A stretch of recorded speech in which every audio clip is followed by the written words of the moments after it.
Lolo ko po. Lola. Lola? Opo. May ibibigay lang po ako sa inyo po. Ano yan? Picture po. Pinicturean ko kayo kanina sa taas. Wow! Oh. Ang cute niyo po. Pwede po magmano? God bless you! Thank you po. Talaga? Opo. Makilolo at lola po kasi ako. Love ko lang talaga ang elderly. Tapos meron po kasi akong advocacy about sa inyo. At tao para sa inyo. We are Opo. 61 years. 61 years of marriage. Photographer, content creator po ako. Nagpipicture po ako ng mga tulad ninyo ng mga kabataan.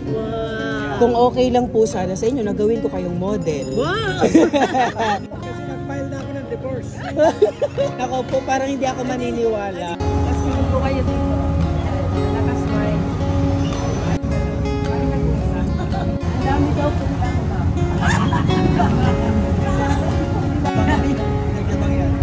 Ano pong pangalan niyo po? Henry. Kayo po lang. Rita. 90. 90 and 87. 87. Ano po yung sekreto niyo? Bakit ang pogi niyo pa at ang ganda niyo pa? Si Lord, nag-away din kami. Before the sundown, you have to reconcile. What if during the night, one of us died? There was no reconciliation. There's a source of remorse. Why? I'm guilty now because we never reconciled.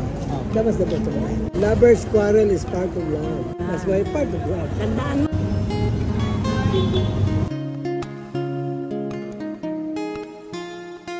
If there's one word to describe your relationship, Perfect! wow!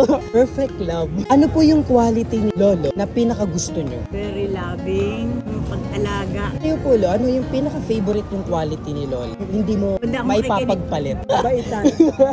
Kailangan niyo pong marinig lang. Rinig mo. Yung kindness. Yan. Ayan. I want to become a priest. Siya rin magmamadrid din sana. Oh. But Cupid, remember? Yes. Tada! Ano po ang sekreto sa mahabang buhay? Pasensya. Limit your stress. Be happy.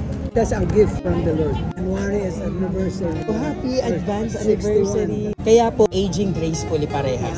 I-keep nyo lang yung ganong vibe kasi napapasa nyo po sa amin yung happiness. Sasama ko po kayo sa prayers. Ay, salamat. Gusto ko pa kayong magsama ng matagal. Thank you. Magkakwentuhan pa rin Opo. tayo. Opo.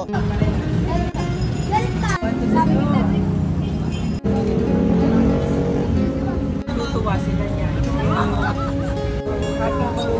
Happy to meet you po.